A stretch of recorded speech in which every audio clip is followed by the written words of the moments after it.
Olha o exercício, observa, vocês veem à direita aqui na tela que eu tenho alguns tópicos para discutir e conversar com você sobre essa máquina.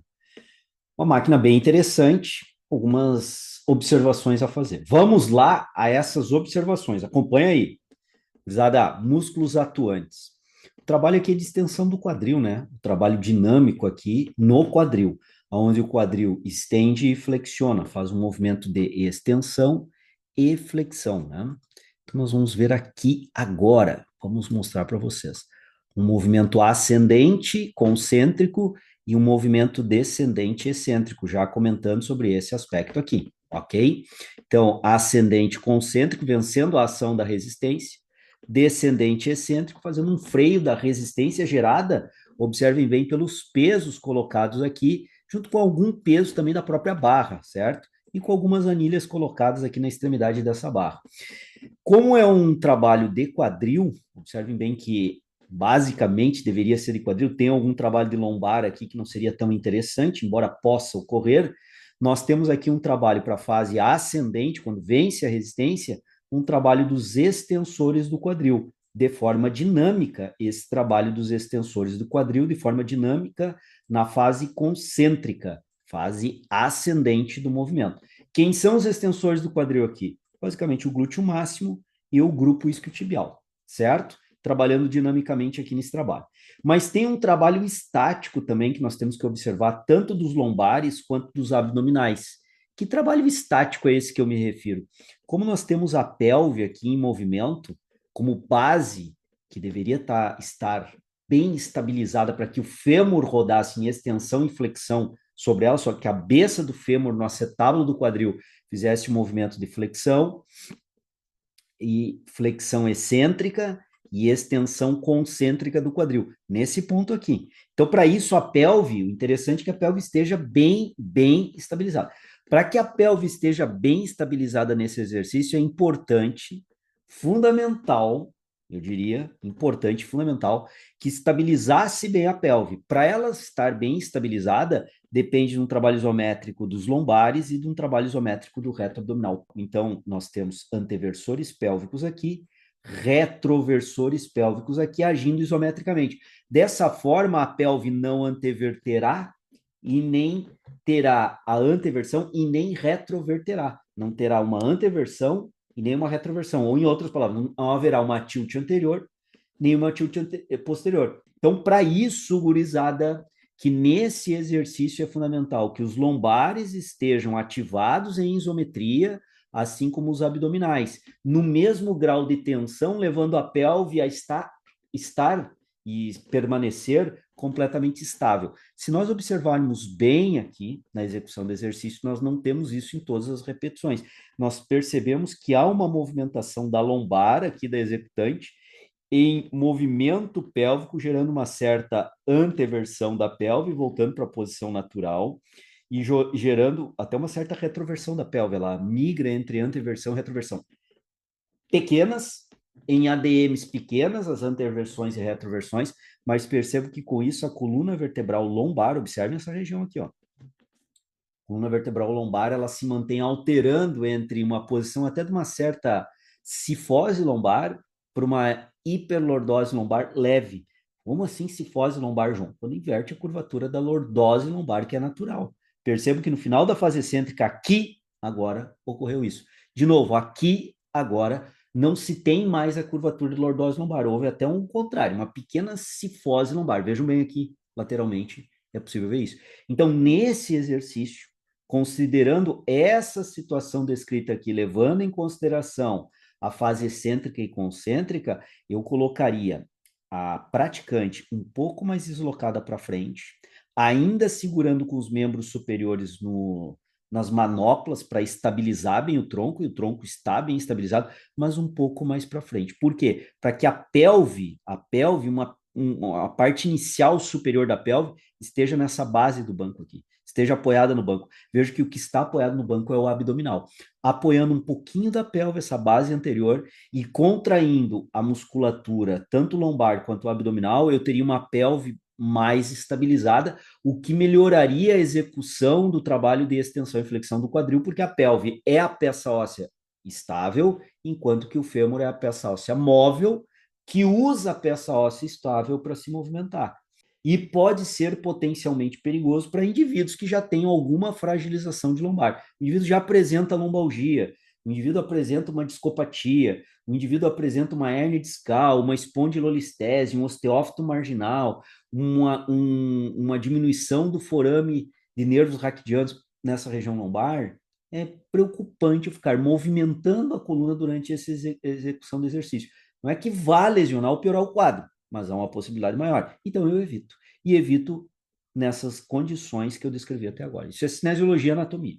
Com relação à ADM, a amplitude concêntrica e a amplitude consequentemente excêntrica, no meu ponto de vista, está tranquilo. Tem uma boa amplitude aqui.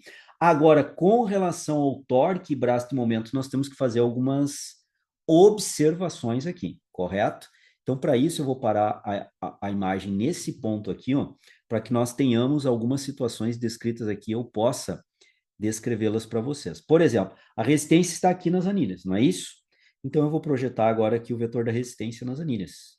Eis aqui o vetor da força de resistência gravitacional gerado por essas anilhas. Imaginando aqui que tenhamos aqui 5 quilos de anilha de um lado, 5 quilos do outro lado, desconsiderando o peso da barra, que também tem um peso aqui, mas desconsiderando, teríamos 10 quilos.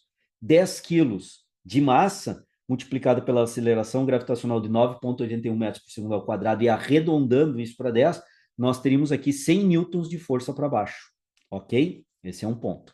Onde é que está o eixo rotatório aqui, gurizada? Vamos lá, ó. O eixo rotatório da máquina está nessa posição aqui aproximadamente, ó. Partindo disso, o que que eu posso e devo fazer e irei fazer? Eu vou projetar esse vetor, certo? Vou projetar esse vetor aqui, ó, para cima. Projetei o vetor, fiz a mesma coisa que antes projetando o vetor. Para que, João, tu projetastes o vetor aí? Para encontrar, gurizada, esse ponto que é essencial, essa distância entre o vetor da resistência e o eixo rotatório da máquina.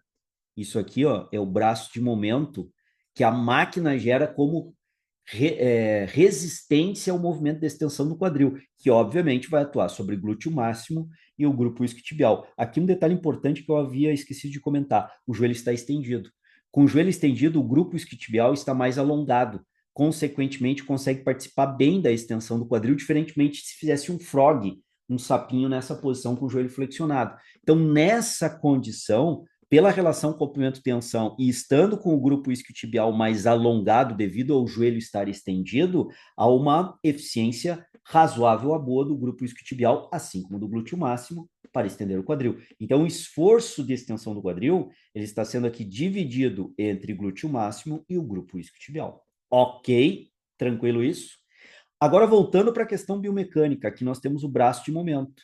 Então, quando eu quero calcular o torque aqui, gurizada, o torque, eu vou multiplicar esses 100 newtons aproximadamente aqui de força por essa distância aqui em metros, que não me interessa agora aqui saber qual é, e eu terei o torque que faz a flexão do quadril. É contra esse torque flexor do quadril, que é calculado dessa forma. Pega essa força aqui, aproximadamente 100 newtons, multiplica por essa distância em metros, pode medir em centímetros, transforma para metros e multiplica por essa força, vai ter Newton metro aqui de torque, e aqui um detalhe, né? Um detalhe bem importante, é um torque que faz esse movimento descendente com toda essa alavanca. Consequentemente, é o torque que vai fazer o freio excêntrico glúteo e o grupo isquiotibial, e é um torque descendente gerado pela máquina, e o torque muscular vai ter que gerar o torque ascendente, o movimento de elevação disso, contra essa força de resistência da máquina, calculado dessa forma. Mas um detalhe importante,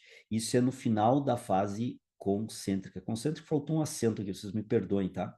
No final da fase concêntrica. Esse é um torque. Agora, como é que esse torque vai se encontrar ou se encontrará no final da fase excêntrica? Então, vamos rodar aqui e finalizei a fase excêntrica, ok?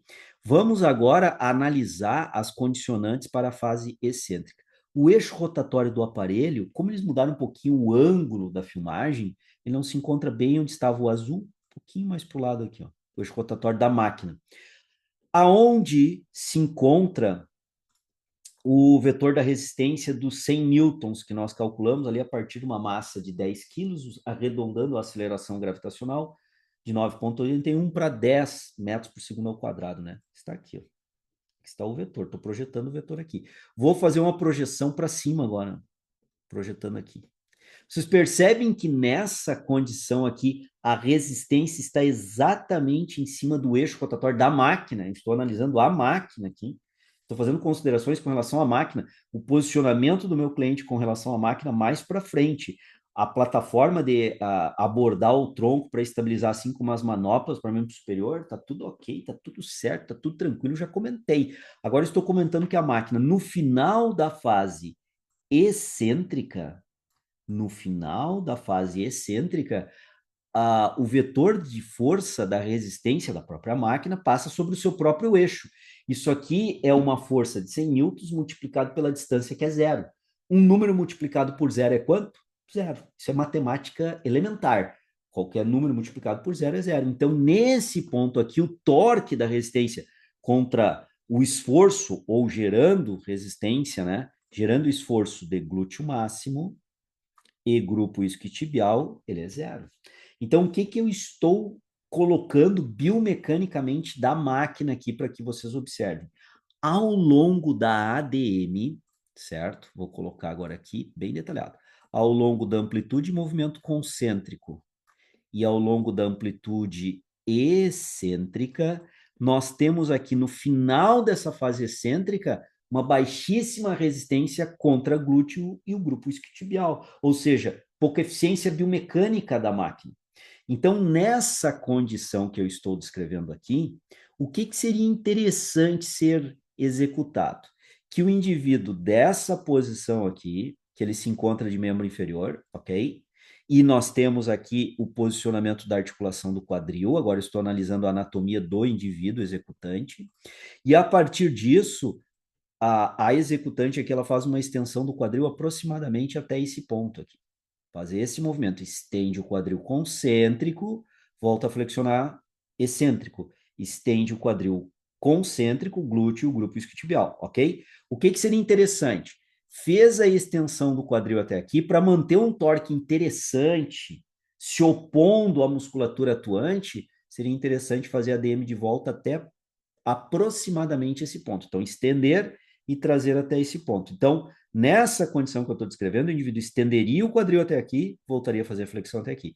Estenderia o quadril até esse ponto e flexionaria o teu quadril até aqui. Não faria amplitude final, porque essa amplitude final aqui, nesses graus finais aqui, nós temos uma situação que eu já descrevi anteriormente para vocês, que biomecanicamente eu tenho uma pouca ativação muscular, principalmente da musculatura extensora do quadril, que atua dinamicamente, porque o torque aqui é muito baixo, porque eu tenho um braço de momento, e aí entra aqui o braço de momento, o braço de torque ou o braço de alavanca, nesses ângulos aqui muito baixos. Então vamos lá. Nesses ângulos aqui, nesse ângulo aqui, é muito baixo. Não é interessante. Então, eu vou colocar em vermelho para representar que aqui não seria interessante trabalhar nesses ângulos de ADM, porque o torque gerado pela máquina se torna muito baixo. E em verde, agora aqui, vamos colocar, aqui seria uma alavanca interessante trabalhar ADM, amplitude de movimento, nesses ângulos aqui. Por quê? Porque aqui nós temos um torque mais alavancado, mais eficiente, com aquele peso, com aquela massa de 10 quilos colocada lá. Ah, João, então eu vou aumentar a massa para 20 quilos. Não vai adiantar.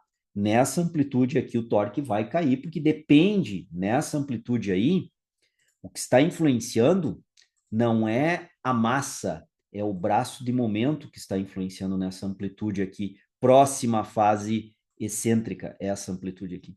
O que está influenciando a baixa ativação muscular, ou influenciará uma baixa ativação muscular e um baixo esforço nessa amplitude, é o braço de momento diminuto a zerar. Lembra que aqui embaixo, nesse ponto aqui, zerou. Então, eu tenho que trabalhar o braço de momento em situações onde o braço de momento é maior e trabalhar aí com a quilagem que seja eficiente. Mas não adianta eu empilhar mais quilagem e trabalhar com braço de momento baixo. Então, essa máquina, ela tem essas características biomecânicas que eu descrevi para vocês na videoaula de hoje e sei de certeza que essa videoaula merece o teu like. Então, metralha o teu like aqui. Não conhece o nosso canal aqui, o Treino em Foco? Pô, nosso canal está ativo e no ar há mais de uma década. Não é à toa que nós temos aqui público somente da educação física com mais de 340 mil inscritos aqui no canal. Hoje, quando eu gravo essa videoaula para vocês.